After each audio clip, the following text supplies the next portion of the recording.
Good evening, Mike. Hello. Ano bang na-learn mo ngayong gabi? I learned About sa for preaching. tonight about kanina. Kasi kanina about kay Joseph on how Joseph dealing with so many challenges.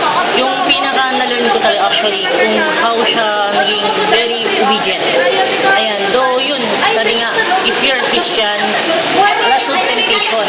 So parang naka-relate din ako doon kasi for me, ako din sa on my experience, marami din ako na-encounter. Yung tipo talagang mapupunta ka dun sa stage na rin parang ka talaga, gigisahin ka. Yung tipong how obedient you are, kung gano'n ba kahaba kayo, patience mo. At the same time, kung gano'n ka ba talaga faithful. At the same time, sabi nga niyan, if you have a deep roots, ayan, if you do have a audacious faith in your life, kahit ano man yung pagdaanan mo, hindi ka matitinag. Yun yung parang nakita ko kay Joseph kanina. At the same time, nung napaganda pa nun, yung it comes naman sa giving naman, na wherein I learn, some past naman, when it comes to giving, marami naman kasi, lalong na pinakagustuhan ko din give, yung magbibigay ka talaga, it's all came from your heart.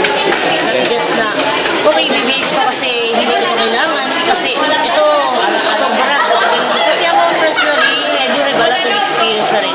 Hindi po talaga noon, talaga masasabi ko, parang bigay-bigay lang ako. Minsan, ay, masayang yung pera ko, parang, sayang to, ibibigay ko ba talaga ito? Parang nagdadalawang isip ako.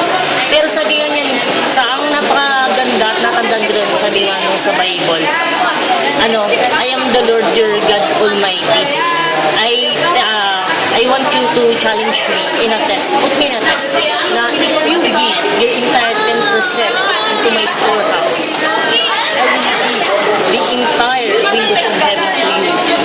And at the same time, I will flood you blessings after blessings. So, yun sabi ko, kung sila nga, marami nakapag-share at the same time na-experience nila, how much more ako? Doon pare-pareho lang naman kami.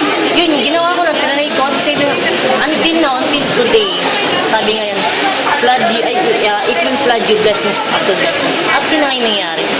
Depende naman kasi sa atin if you're going to believe talaga.